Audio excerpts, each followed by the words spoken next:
So ఈ బోర్డ్ని అయితే నేనైతే హోమ్ థియేటర్ సెట్కి అయితే యూజ్ చేస్తున్నాను. ఇందులో యూజ్ చేసిన ఐసీ వచ్చేసి 2030 4 లెగ్డ్ ఐసీ అయితే యూజ్ చేసాము. ఐసీస్ వచ్చేసి మొత్తం 3 అయితే ఉన్నాయి.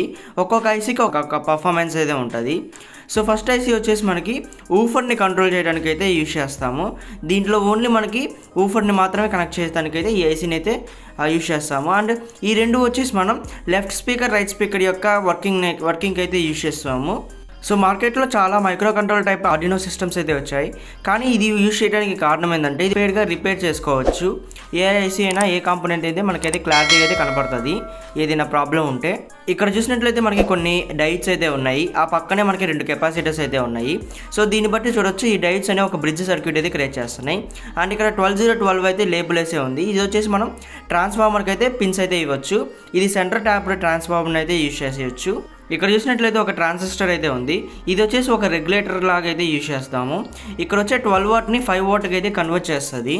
ఈ బోర్డులో కనెక్షన్స్ గురించి చూసినట్లయితే మనకి ఇక్కడ ఒక పోర్ట్ అయితే ఉంది.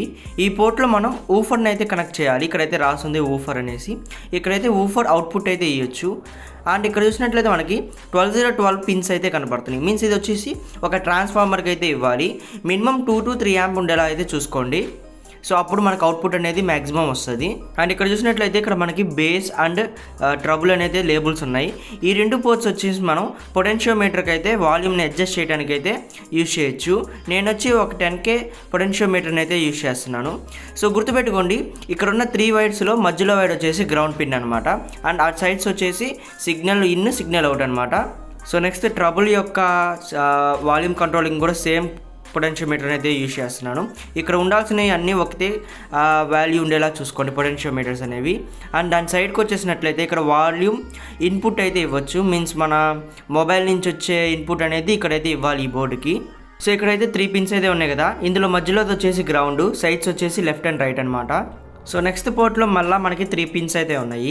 సో ఈ 3 పిన్స్ వచ్చేసి స్పీకర్ అవుట్పుట్ అనమాట. గుర్తుపెట్టుకోండి, రైట్ సైడ్ వచ్చేసి ఇన్పుట్ అండ్ లెఫ్ట్ సైడ్ వచ్చేసి అవుట్పుట్. అండ్ దాని ఇంకో పక్క పోర్ట్ వచ్చేసి USB 5 వాట్ అయితే అవుట్పుట్ అయితే ఇస్తుంది. మనం బ్లూటూత్ బోర్డ్స్ ఏమైనా ఉంటే వాటికి అయితే కనెక్షన్స్ అయితే ఇచ్చుకోవచ్చు. ఇక్కడ కెపాసిటర్ బట్టి పాజిటివ్ నెగిటివ్ అయితే చెప్పొచ్చు. సో గాయస్, ఇది ఈ బోర్డ్ యొక్క కనెక్షన్స్ అనమాట. మీకు ఈ కనెక్షన్స్ అర్థం కాకపోతే సో ఇక్కడైతే నేనైతే ఫోటోని అయితే డిస్ప్లే చేస్తాను, దాంట్లో చూసి అయితే డైరెక్ట్గా ఫాలో అయిపోండి. సో ఈ బోర్డ్ని ఇప్పుడు ఒక బాడీలో అయితే ఫిట్ చేసి అయితే చూద్దాము. నేనైతే ఒక ప్లాస్టిక్ బాక్స్ అయితే తీసుకున్నాను. దీనికైతే కొన్ని హోల్స్ అయితే పెట్టాను, ఎందుకంటే ఎయిర్ కండిషన్ అయితే పోవడానికి. కానీ దీని మధ్యలో వచ్చేసి ఈ బోర్డ్ని అయితే ఈ విధంగా అయితే సెట్ చేస్తాను. సో ఇక్కడ ఉన్న హోల్స్ ద్వారా ఈ హీట్ అనేది బయటకి అయితే వెళ్తుంది అనమాట. దీనికి పవర్కి అయితే నేను ఒక 12012 3 amp ట్రాన్స్ఫార్మర్ అయితే యూజ్ చేస్తున్నాను. ఆ బాక్స్ యొక్క మూతకు వచ్చేసి నేను ఒక స్క్వేర్ అయితే కట్ చేశాను. ఎగ్జాక్ట్గా ఈ కూలింగ్ ఫ్యాన్ అనేది దాంట్లో ఫిట్ అయ్యేలాగైతే పెట్టాను, ఎందుకంటే ఈ హీట్ సింక్ నుంచి వచ్చే హీట్ని అయితే అబ్జర్వ్ చేసుకుంటుంది. సో కూలింగ్ ఫ్యాన్ అయితే ఫిట్ చేసాం కదా. సో ఇప్పుడు ఒక ట్రాన్స్ఫార్మర్ అయితే తీసుకొని ఆ ట్రాన్స్ఫార్మర్ అనేది ఈ టాప్కి అయితే నేను రివర్స్గా అయితే ఇక్కడైతే కొన్ని స్క్రూస్ని యూజ్ చేసి అయితే ఫిక్స్ చేస్తాను. గ్లూని అయితే యూజ్ చేయట్లేదు, ఎందుకంటే ఇది హీట్ అనేది జనరేట్ చేస్తుంది కాబట్టి. సో ఈ విధంగా స్టేబుల్గా అయితే ఫిక్స్ చేసుకోండి, ఎటువంటి షేకింగ్ అనేది లేకూడదు, ఎందుకంటే ట్రాన్స్ఫార్మర్ అనేది డ్యామేజ్ అవుద్ది. సో ఈ టాప్ అనేది దీని మీద అయితే ఎగ్జాక్ట్గా ఫిట్ అయ్యేలా చూసుకోండి. మనం కట్ చేసినప్పుడు కొన్ని అడ్జస్ట్మెంట్స్ అయితే వస్తాయి.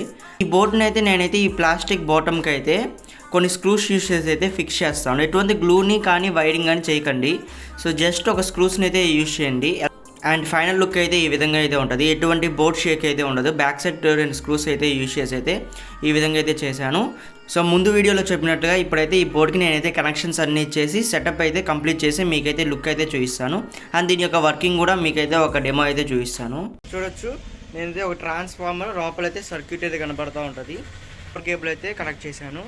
సో దీని యొక్క వర్కింగ్ అయితే ఇప్పుడైతే చూద్దాము. సో ఇక్కడ చూసినట్లయితే 2 సబ్వూఫర్స్ లెఫ్ట్ రైట్ స్పీకర్స్ని అయితే మనం చేసుకున్న సర్క్యూట్కి అయితే కనెక్షన్ అయితే ఇచ్చాను. అండ్ అక్కడ ఒక బ్లూ కలర్ బాక్స్ వచ్చేసి బ్లూటూత్ అనమాట. సో ఇప్పుడైతే ఒకసారి అయితే మన మొబైల్కి కనెక్ట్ చేసి దీని యొక్క వర్కింగ్ అయితే చూద్దాము.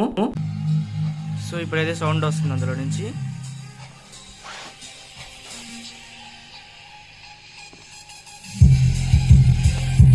సో క్లియర్గా వినపాలంటే ఒక ఇయర్ ఫోన్స్ అయితే పెట్టుకోండి, అప్పుడైతే క్లారిటీగా అర్థమవుద్ది. సో ఇక్కడ నుంచి అయితే మనం బేస్ని అయితే అడ్జస్ట్ చేయొచ్చు. అండ్ ఇది వచ్చేసి వాల్యూమ్ అనమాట.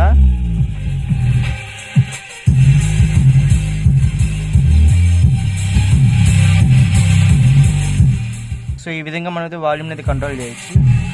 ఇది వచ్చేసి only base. So only bases అనమాట, బేస్కి సంబంధించిన కంట్రోలర్. ఇది సౌండ్ అనమాట. ఏ పార్ట్స్ పెట్టుకుంటే క్లారిటీగా వినపడుతుంది. సో చూడొచ్చు